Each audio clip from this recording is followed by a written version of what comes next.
Hi, and welcome to Chapter 9. This week we're going to be learning about public health responsibilities of healthcare practitioners. So first we'll talk about vital statistics. They are collected by the government officials to assess population trends and needs.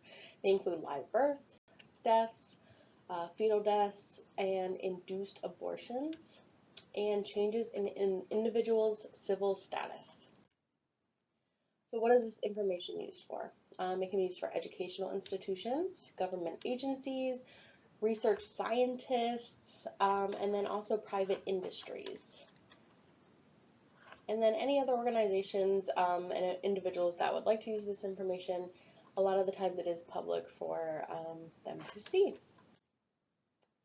So how do they record births and deaths? There are specific guidelines that need to be followed when filling out these forms. They either need to be typed or printed. No entries can be blank. Any corrections or anything you need to erase needs to be avoided. So make sure that all the information that needs put on there is right in front of you so you don't have to fix anything. Signatures need signed wherever requested.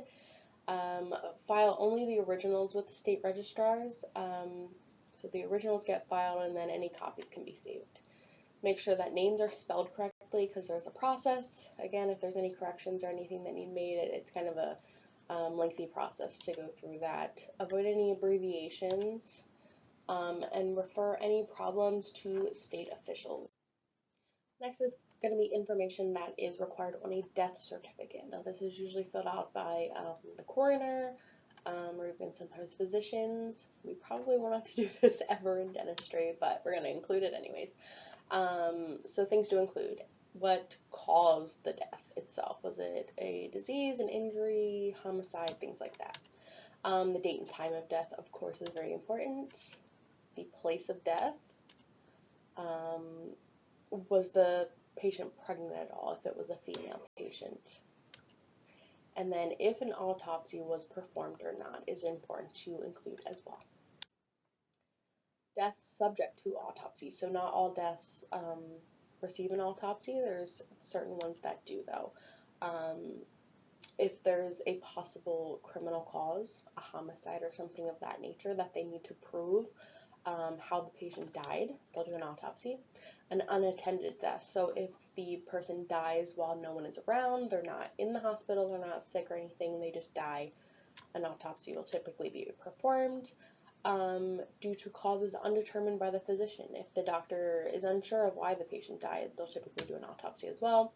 And violent or otherwise suspicious death. So if they're thinking it may have been homicide or they're trying to rule out suicide, things like that, typically an autopsy will be done. Forensic medicine. So this is the division of medicine that incorporates law and medicine and involves medical issues or medical proof at trials having to do with malpractice, crimes, and accidents. I'm sure you guys have all heard about forensic medicine before, TV shows, things like that, where they have to identify a Jane Doe or a John Doe, an unknown person, and they may use dental records or other medical records to help to identify the person. Public health functions. So they are inferred from the 10th Amendment of the U.S. Constitution. Federalism is the sharing of power among national, state, and local governments, and public health statutes help to guarantee the health and well-being of citizens. Provisions of public health statutes. They help to guard against unsanitary conditions in public facilities. They inspect establishments where food and drinks are processed and sold. So I'm sure you've all heard of the health inspector. They make sure that the conditions are good enough and sanitary enough for the public to consume them. Pests and vermin extermination as well, to make sure that there are no animals spreading diseases. Help with water quality checks. Set up measures of control for certain diseases.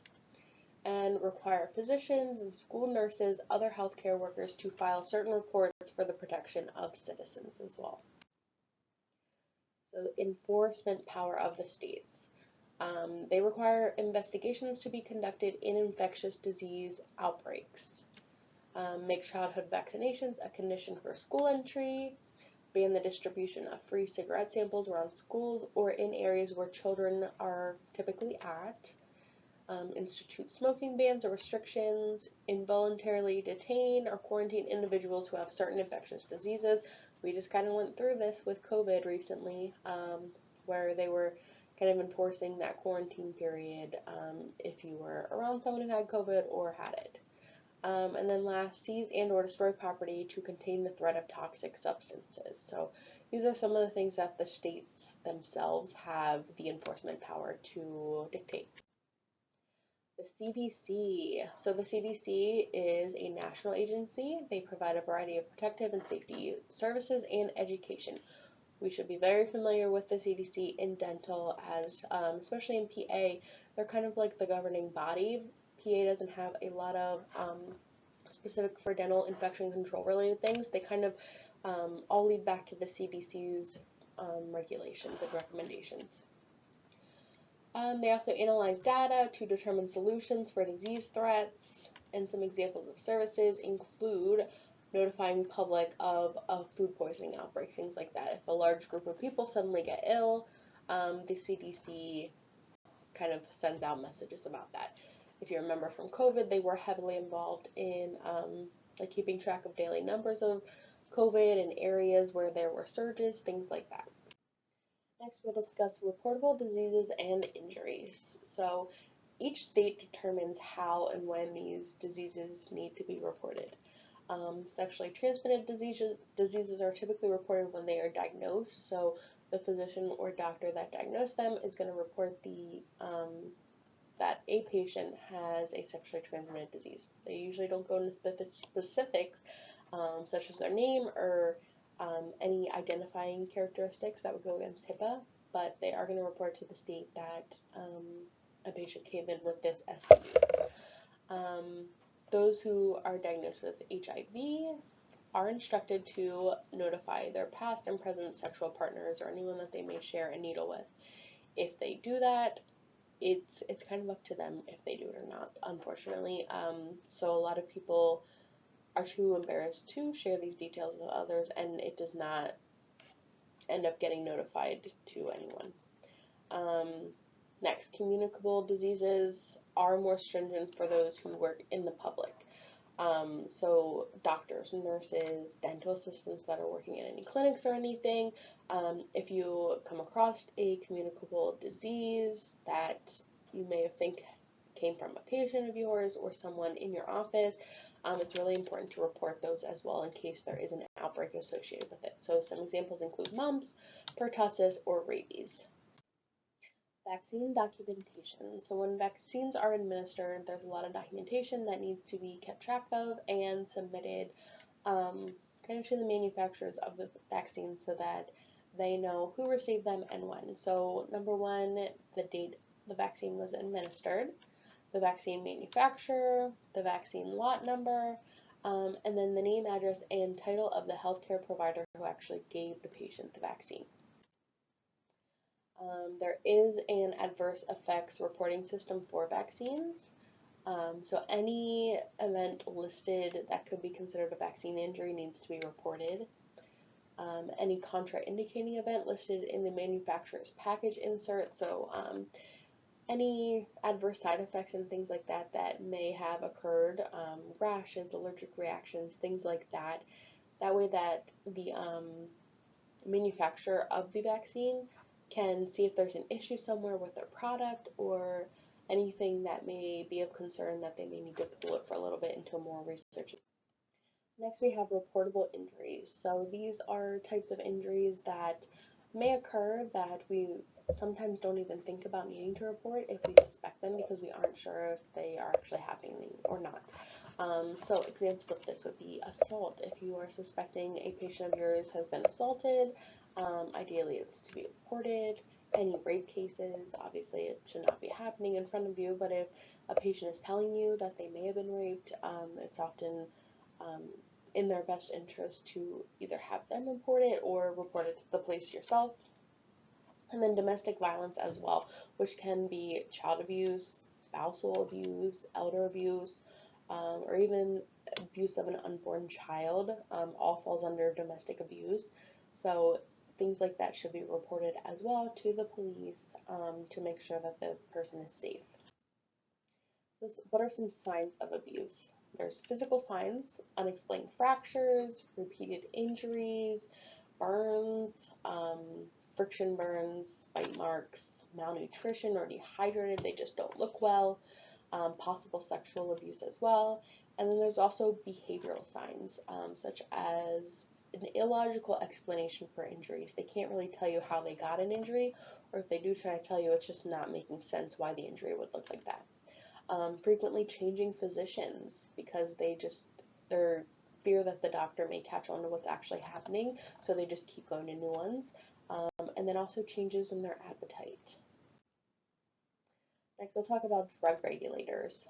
So the FDA, the Food and Drug Administration, is the main drug regulator in the United States. They are within the Department of Health and Human Services. They test and approve prescription drugs. There's also the DEA, the Drug Enforcement Administration, which is a branch of the U.S. Department of Justice, and they regulate the sale and use of drugs. Next, we will talk about the Controlled Substances Act. I'm sure we're all vaguely familiar with this act as it is used in dental offices when prescribing medication, as well as hospitals, doctor's offices, anywhere really in the United States. So there are 5 categories based on how much potential a drug has for abuse. So Schedule 1 means that there's no currently accepted medical use. Things like heroin, LSD, ecstasy, even marijuana is technically in this category right now. A Schedule 2 drug means that there's a high potential for abuse. Things like morphine, oxycodone, things that people usually will get addicted to. A Schedule 3 means that there's a moderate to low potential for physical and psychological dependence. So we're starting to get lower and lower with each schedule that we go. Things like anabolic steroids would be on this category. Then we have a Schedule 4, which is a pretty low potential for abuse and a low risk dependence as well. So things like Valium, Xanax, Darvon as well. And then lastly, we have the Schedule 5, which is the least amount of abuse potential, including cough medicines with codeine. So still a small potential for abuse, but definitely not as much as some of these higher categories there. Medical and recreational marijuana. So there is a difference between the two. Medical marijuana, there's currently 37 states that have laws allowing medical marijuana. That's as of November 2021, according to the book. I'm sure there's many more that allow it at this point in 2024.